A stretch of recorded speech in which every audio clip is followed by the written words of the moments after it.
falando de mau jornalismo, veja essas duas manchetes. E eu pergunto pra vocês, o que é que passa na cabeça do jornalista da Folha de São Paulo? Ex-auxiliares de Bolsonaro apresentam alegações finais após Moraes ameaçar destituir advogados. Gente, Moraes, ele ameaçou ou ele destituiu? E depois voltou atrás? Porque é importante colocar isso de forma bem clara. De forma bem clara mesmo. Porque muitos juristas estavam pontuando que a destituição era inconstitucional. Não poderia ter se dado como se deu. No mínimo tinha que ter, sabe, avisado para os réus o que está acontecendo, notificá-los, ver se eles queriam colocar outra turma de advogados antes de passar o caso para a DPU. E aí você compara a manchete da Folha de São Paulo com a manchete da CNN. Defesa de Martins envia alegações finais ao Supremo após readmissão de advogado. Opa, mas peraí. Como é que é readmissão? Se o ministro só ameaçou destituir. Então não teve ameaça. Então isso aqui é fake news. Isso aqui é crime. Porque no Brasil fake news é crime. E tá ali, ó, Eduardo Conte, da defesa de Marcelo Câmara, também apresentou alegações finais após recuar de destituição. No Brasil, se o Ranier for bolsonarista, ele precisa ser preso. Porque no Brasil, se você é bolsonarista, você vai pra cadeia. Tem que ser preso. Mas a sorte dele é que ele é petista, né? No mínimo, porque tá na Folha de São Paulo. Mas vamos continuar. Eu tô nervoso logo no início do vídeo de hoje. Aí o marceneiro do Metrópolis ontem, tava todo engraçadinho e tomou duas respostas que bem importantes. Primeiro ele tá ali, né? Todo pimpão. Uma simples descrição dos fatos. Essa pessoa ficou 6 meses presa preventivamente por uma entrada nos Estados Unidos que nunca aconteceu. Foi meio que isso, né? Do Felipe Martins. Aí o Verdivaldo já começa a puxar, né, a linha numa direção que vai chegar no Guilherme Amado. Que ele pergunta, quem criou esse documento falso de imigração, perfeitamente elaborado para justificar a prisão do Felipe? E olha que o Verdivaldo fala, quem criou esse documento falso? Ele não tá abrindo margem para erro. Como o jornalista favorito do ministro foi o primeiro a encontrá-lo? É uma pergunta importante que as pessoas não se fazem. Por que o Guilherme Amado achou? Ele estava pesquisando? É normal o jornalista ficar pesquisando se as pessoas foram ou não foram? O que motivou a falsificação e quantas pessoas participaram? Ainda não temos essas respostas do CBP. E mais uma vez, o Verdivaldo não abre margem para um erro, etc. Ele fala de forma bem clara, foi uma falsificação, uma fraude proposital.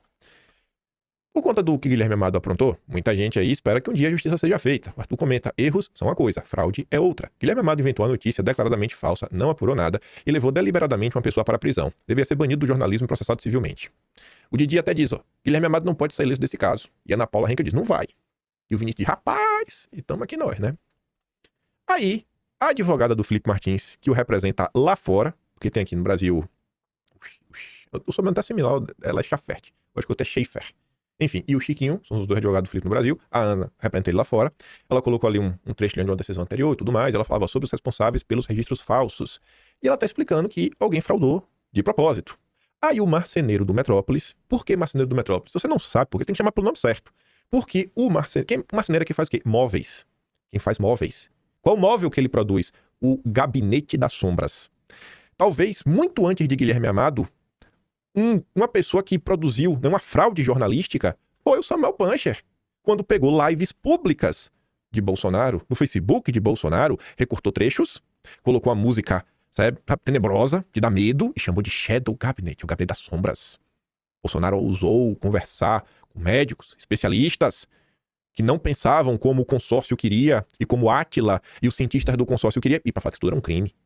Então, com muita experiência em tentar criminalizar pessoas, o marceneiro do Metrópolis tenta agora aliviar pro lado de alguém. Não sei de quem. Mas, velho, vocês estão supondo que trata-se de fraude?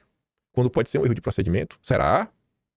Delegações diplomáticas não são checadas individualmente? O presidente e seu entorno não ficam na fila da alfândega? O press release do CBP fala entrada falsa, não entrada fraudulenta. É o cara de pau, né? Ela diz, companheiro, eu compreendo tua tentativa de interpretar o caso, mas nada do que você falou faz o menor sentido do ponto de vista técnico-jurídico. O CVP jamais classificou o episódio como erro de procedimento. Pelo contrário, já admitiram a natureza anômala, fraudulenta, falsa e indevida desses registros de entrada inúmeras vezes dentro e fora do processo. Eu atuo na área há anos nos Estados Unidos. Neste caso, também tenho contado com o apoio de colegas experientes com a consultoria de ex-funcionários do CBP. Todos nós já lidamos com erros procedimentais e podemos garantir que o que aconteceu no caso do Felipe não foi um erro de rotina, até porque se fosse, o CBP não estaria investigando o caso até hoje, 2 anos e 10 meses depois da viagem falsamente atribuída ao Felipe. Além disso, erros de rotina não geram registros retroativos. Erro de procedimento não gera, não insere passaportes cancelados no sistema. Erros no registro não criam entradas com nomes grafados incorretamente. Não gera vistos incompatíveis. Isso é trabalho humano. Ademais, Manifestos de voo não produzem I-94 válidos. Nenhum advogado de imigração sério sustentaria algo diferente disso. Isso para não apontar para os depoimentos colhidos no Brasil, que foram unânimes. O nome de Felipe não constou de nenhuma lista e de nenhum manifesto de voo. False entry é o termo técnico usado até a conclusão da investigação, assim como o DOJ usa alleged offense. O CBP não rotula como fraude antes de apurar, mas a nota é clara. A entrada nunca existiu. O que existiu e está amplamente documentado foi o uso indevido desse registro falso para justificar uma prisão ilegal no Brasil. Isso sim é um verdadeiro escândalo. Tanto é assim que o CBP condenou o uso do documento em um processo para justificar a prisão de uma pessoa e colocou no contexto de um abuso contra direitos humanos de um indivíduo sancionado no âmbito da Magnitsky. Isso está na própria nota. Essa afirmação demonstra, de modo claro, que o órgão reconhece que um documento falso e que não deveria existir foi utilizado para praticar lawfare contra Felipe. Os advogados de Felipe sempre estiveram à disposição para explicar as complexidades e tecnicalidades do caso para a imprensa, então não me parece prudente falar do assunto de forma tão descuidada e sem a devida apuração de tudo que já reunimos desde o início de 2024. A quem o Samuel Puncher está tentando proteger? Tá com o rabo preso também, Samuel? Tá com medo? Você participou de alguma coisa? É só um questionamento. Eu acho que não. Acho que você só tá, não sei, né, preocupado aí com o portal que você trabalha. CNN.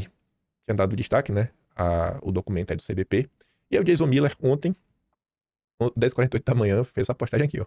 Meu português está um pouco enferrujado, mas presumo que a CNN diga neste clipe que Felipe foi injustiçado, que ele usa um adjetivo pejorativo para falar do ministro, estava por trás de tudo, que Felipe deveria receber restituição legal e financeira integral e como punição, o ministro deveria ir para a prisão, certo?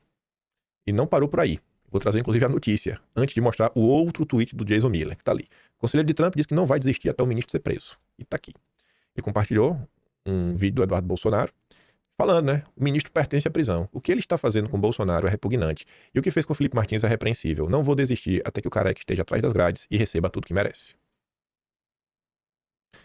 Saindo do caso do Felipe Martins e começando a falar de eleições, a petista Beta Barros estava lá gritando no Twitter, dizendo que Eduardo Bolsonaro está internacionalizando a fake news, porque Eduardo Bolsonaro ousou divulgar uma pesquisa, né, que não é da Quest, do Filipinho, parceiro do Thomas Trauma, né, ex-ministro da Dilma. A Quest, inclusive, fazia pesquisa com apoio da Genial. Que acho que o Banco Genial... É só um questionamento. O Banco Genial, ele apareceu em alguma notícia durante, aliás, a operação da Polícia Federal na Faria Lima, a Carbono Neutro? Só uma pergunta, não lembro. Aí ela tá ali puta da vida, né? Como assim ele ousa divulgar algum instituto que não é Atlas, Intel e a Quest? Os institutos que sempre cortam pro petismo. Aí o Jason Miller fala assim, ô Betinha, não sei quem você é, mas você só fala porcaria. É por causa de gente como você que o ministro consegue prender ilegalmente Felipe Martins e perseguir Bolsonaro, né? Caso contrário aí, velho, tem um ótimo fim de semana. E tá aqui as postagens. Uma, ele compartilhando o Eduardo, aqui a pesquisa do GERP, e diz, ó, essa pesquisa mostra que a perseguição política contra Bolsonaro está acontecendo. Se ele estivesse perdendo por 12 pontos, seria um homem livre. O Congresso precisa acabar com o lawfare, né, do ministro e aprovar anistia total para os presos políticos. E a outra pesquisa foi do IBESP. Nova pesquisa mostra que Bolsonaro lidera por 7 pontos. A segunda pesquisa desta semana mostra uma grande vantagem para Bolsonaro. E aí, se é fake news, talvez a Berta devesse pedir para o Lula mandar a Polícia Federal prender o André Chaldes, porque ele também divulgou a pesquisa do IBESP. Bolsonaro surpreende e derrotaria Lula no segundo turno, diz nova pesquisa. Numa era que desagradar o PT é motivo de ser preso, talvez o André Chaldes possa ser preso na segunda-feira.